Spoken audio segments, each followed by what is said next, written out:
నిర్మల్ జిల్లాలోని ఖానాపూర్, క్యాతనపల్లి మున్సిపాలిటీల నూతన పాలవర్గం ఎన్నికపై సస్పెన్స్ కొనసాగుతోంది. ఇవాళ Khanapur municipal chairman, vice chairman ఎన్నిక మరోసారి వాయిదా పడింది. సరైన కోరం లేకపోవడంతో వాయిదా వేశారు అధికారులు. అటు క్యాతనపల్లి మున్సిపల్ కౌన్సిల్ హాల్లో చైర్మన్ ఎన్నిక సందర్భంగా గందరగోళం నెలకొంది. దీంతో మున్సిపాలిటీ చైర్మన్, వైస్ చైర్మన్ ఎన్నిక వాయిదా వేశారు అధికారులు. అంతకుముందు కౌన్సిల్ సమావేశానికి ఎమ్మెల్యే బొజ్జు, కాంగ్రెస్ కౌన్సిలర్లతో హాజరయ్యారు. అయితే కౌన్సిల్ హాల్లో గందరగోళంతో ఎన్నికను వాయిదా వేశారు.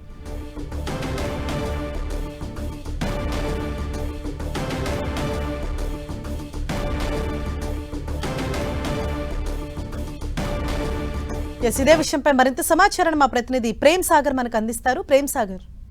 హరీష, మరోసారి ఉమ్మడి ఆదిలాబాద్ జిల్లాకు సంబంధించి 2 మున్సిపాలిటీల్లో చైర్మన్, వైస్ చైర్మన్ ఎన్నిక వాయిదా పడింది. క్యాతనపల్లి, ఖానాపూర్ కు సంబంధించి 2 కూడా వాయిదా పడ్డ పరిస్థితి ఉంది. సో ప్రధానంగా ఖానాపూర్ సంబంధించి బీజేపీ, బీఆర్ఎస్ సంబంధించిన కౌన్సిలర్స్ రాకపోవడం సరికి అది వాయిదా పడింది. కానీ క్యాతనపల్లిలో డిఫరెంట్ పరిస్థితి, సభ్యులందరూ కూడా హాజరయ్యారు.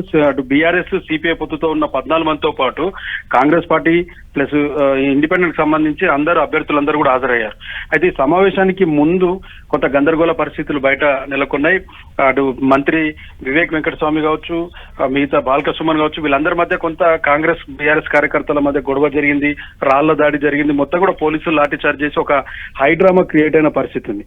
సో ఇదంతా ఒక ఎత్తు అయితే, తర్వాత లోపల కౌన్సిల్ లోపలికి ఈ అన్ని పార్టీలకు సంబంధించిన కౌన్సిలర్లు వెళ్లిన తర్వాత లోపల కొద్దిగా కాంగ్రెస్, బీఆర్ఎస్ కౌన్సిలర్ మధ్య వాగ్వివాదం జరగడంతో కొంత లోపల గందరగోళ పరిస్థితి. ఒక హాఫ్ అన్ అవర్ వరకు ఎన్నికల అధికారులు చూసిన తర్వాత మళ్ళీ ఇలాంటి పరిస్థితుల్లో ఎన్నిక జరపలేమని చెప్పేసి వాయిదా వేసిన సిచ్యువేషన్ ఉంది.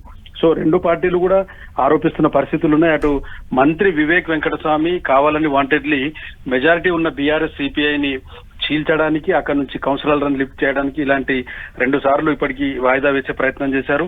సో తమ క్యాంపులో ఉన్న కౌన్సిలర్లను ఒక్కొక్కరుగా చీల్చే ప్రయత్నం చేస్తున్నారని చెప్పి చెప్తున్నారు. అక్కడ మ్యాజిక్ ఫిగర్ 12. సో పూర్తి స్థాయిలో 18 బీఆర్ఎస్, 14 ఉన్నాయి బీఆర్ఎస్ కి, సిపిఐ కలిపి. అయినప్పటికీ కూడా అప్రజాస్వామికంగా వ్యవహరిస్తున్నారన్నది బాల్క సుమన్ సంబంధించిన ఆరోపణ. సేమ్ టైంలో ఇటు కాంగ్రెస్ పార్టీకి సంబంధించి కూడా ఇంకా ఆపరేషన్ ఆకర్ష్ అనేది కొనసాగే అవకాశం ఉంటుంది. కాబట్టి మరికొన్ని రోజుల పాటు ఈ క్యాతనపల్లితో పాటు ఖానాపూర్ సంబంధించిన మున్సిపాలిటీల ఎన్నికలు వాయిదా పడ్డాయి. మళ్ళీ తదుపరి ఎప్పుడు నిర్వహిస్తారన్న దానిపైన ఇంకా ఎలక్షన్ కమిషన్ కొంత నిర్ణయం తీసుకోవాల్సిన సమయం ఉంది ఇంకా. Sorry. Right, thank you Prem Sagar.